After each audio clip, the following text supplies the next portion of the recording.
General గా ADHD and autism అని ఉంటది కదా, సో ఆ రెండు సేమా ఏమైనా డిఫరెన్స్ ఉందా? అంటే ఫస్ట్ ఆటిజం అంటే ఏంటో చెప్తాను.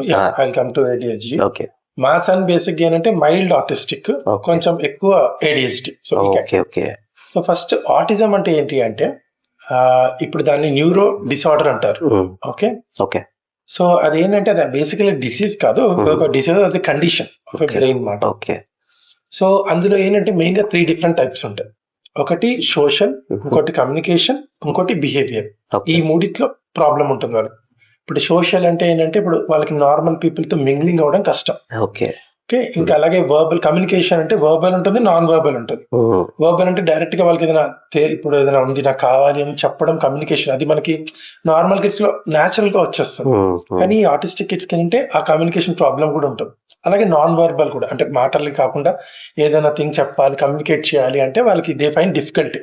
ఓకే ఇంకా అలాగే బిహేవియర్ అంటే రిపీటేటివ్ బిహేవియర్స్ కొన్ని ఉంటాయి, అది మనం ప్రాసెస్ లో డీటెయిల్ గా డిస్కస్ చేద్దాం. బట్ ఏదైనా థింగ్స్ రిపీటేటివ్ గా చేయడం, నార్మల్ కిడ్స్ లా అలా కాకుండా కొంచెం డిఫరెంట్ గా చేయడం అనేది మేజర్, ఇది ఆటిస్టిక్ లక్షణాలు. ఓకే ఓకే ఇవి కాకుండా అంటే ఏడిహెచ్డి అంటే బేసిక్ గా దాని రెండింటికి చాలా కామన్ థింగ్స్ ఉంటాయి, కొన్ని థిన్ డిఫరెన్సెస్ కూడా ఉంటాయి.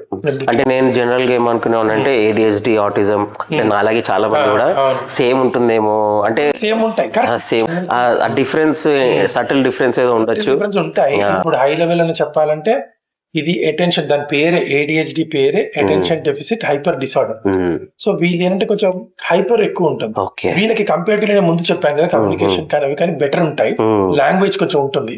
ఆటిస్టిక్ కిడ్స్ కి ఓన్లీ ఆటిస్టిక్ సివియర్ అట్లా ఉన్న వాళ్ళకి అందులో కూడా లేయర్స్ ఉంటాయి, సివియర్, మోడరేట్, వాళ్ళకి కొంచెం ఎక్కువ లాంగ్వేజ్ డిఫికల్ట్ ఉంటాయి. ఏడిహెచ్డి అది ఉంటుంది.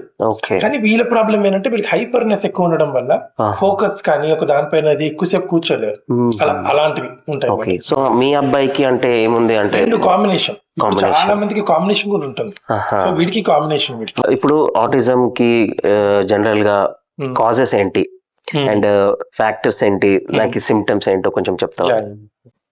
ఇప్పుడు కొన్ని ఫస్ట్ డిఫరెంట్ టైప్స్ ఉంటాయి అందులో కూడా. ఇప్పుడు ఒకటి ఏంటంటే జెనెటిక్ ఉంటుంది, అంటే బై బర్త్. అఫ్ కోర్స్ అది ఎవరిది ఏంటి అని మనం కంప్లీట్ గా చెప్పలేము, but these are the different reasons. ఒకటి జెనెటిక్ బై బర్త్, అంటే కొంచెం మందికి ఎస్పెషల్లీ అంటే డాక్టర్స్ ఏమంటే సి సెక్షన్ అప్పుడు కానీ అది కానీ చేసినప్పుడు కానీ హెడ్ కానీ లేదంటే మోర్ అనెస్థీషియా అవ్వడం వల్ల ఇలాంటి కొన్ని రీజన్స్ వల్ల బై బర్త్ రావచ్చు. నెక్స్ట్ కొన్ని ఏమో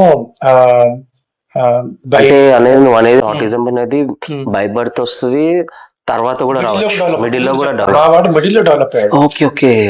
అంటే బై బర్త్ వచ్చిన వాళ్ళకి, లేదంటే కొంచెం మందికి ఎర్లీ ప్రెగ్నెన్సీ అవుతుంది, 7th month 8th month 9 months complete కాకుండా, అలా అదొక రీజన్ ఉండొచ్చు. సో అవన్నీ బై బర్త్ వచ్చే ఇష్యూస్. మిడిల్ లో కొన్ని వచ్చేవి ఉంటాయి, అది మన ఎగ్జాక్ట్ రీజన్స్ వాళ్ళు గురించి చెప్పలేరు, కానీ వర్చువల్ ఆటిజం కూడా ఉంటుంది, అంటే బై స్క్రీన్స్ వల్ల వచ్చే ఛాన్స్ ఉంది. ఇప్పుడు మా వాడి కేసు తీసుకుంటే అథర్ది, వాడిది 1.5 year వరకు వాడు పర్ఫెక్ట్ ఉండేవాడు. అసలు నమ్మవు, అంటే నా పాప కూడా ఉంది, నా పాప 13 years.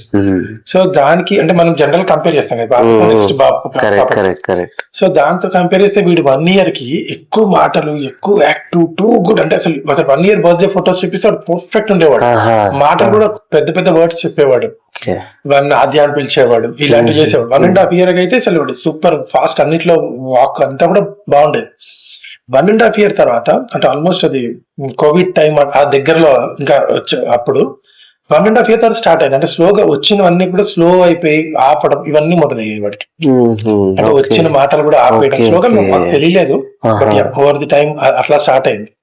అంటే ఏమై ఉంటుంది రీజన్, అంటే ఏమైనా పర్టికులర్ రీజన్ డాక్టర్స్ ఏమైనా చెప్పారా దానికి పర్టికులర్ రీజన్? అదే యాక్చువల్ గా అయితే వాళ్ళు కూడా ఏదో కొన్ని ఫ్యాక్టర్స్ ఉండొచ్చు అంటారు, కానీ వాళ్ళు ఎగ్జాక్ట్ గా వాళ్ళు కూడా ఎగ్జాక్ట్ గా డయాగ్నోస్ కూడా చేయలేరు. స్క్రీన్ అనేది ఒకటి అంటారు, స్క్రీన్ ఎక్కువ ఎక్సెసివ్ చూడడం వల్ల అంటారు, అదొక రీజన్ అంటారు. బట్ అది